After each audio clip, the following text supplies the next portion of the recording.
Hey everyone, so this is probably going to be the last video for a while. That's okay, because I'm going to be at a bunch of the libraries doing programs this summer. So if you guys have missed hanging out with the S.T.E.A.M engine, check with your local library to see where I'll be located. If they don't have me booked, ask them. Maybe they'll book me. So before I go, I wanted to do a couple of things and just kind of remind you of everything that we have available on our channel in case you ever get bored or you're just looking for something fun to do. We have videos on 3D printing, so if you're interested in learning how to 3D design something, how a 3D printer works, the different things that you can make with a 3D printer or that are being made with a 3D printer, such as medical supplies and prosthetics for animals and stuff, we have videos on that. Be sure to check out our playlist. Are you looking for some more artsy things?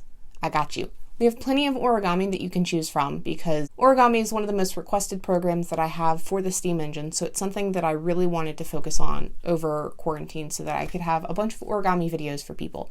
We have a ton of that. We have a ton of drawing videos and just kind of other fun little off-the-wall projects. If you're looking for some outdoor projects to do, we have a couple of those that are available on our YouTube channel as well, and that will be available once the S.T.E.A.M engine is back up and rolling officially.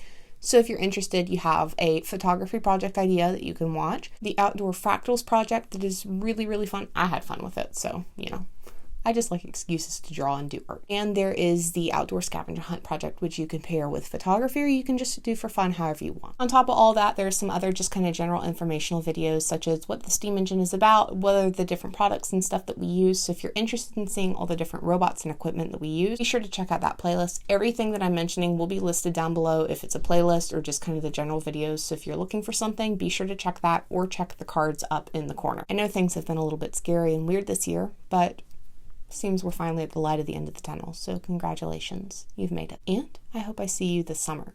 Or if not this summer, I'll see you during the school year. Bye for now.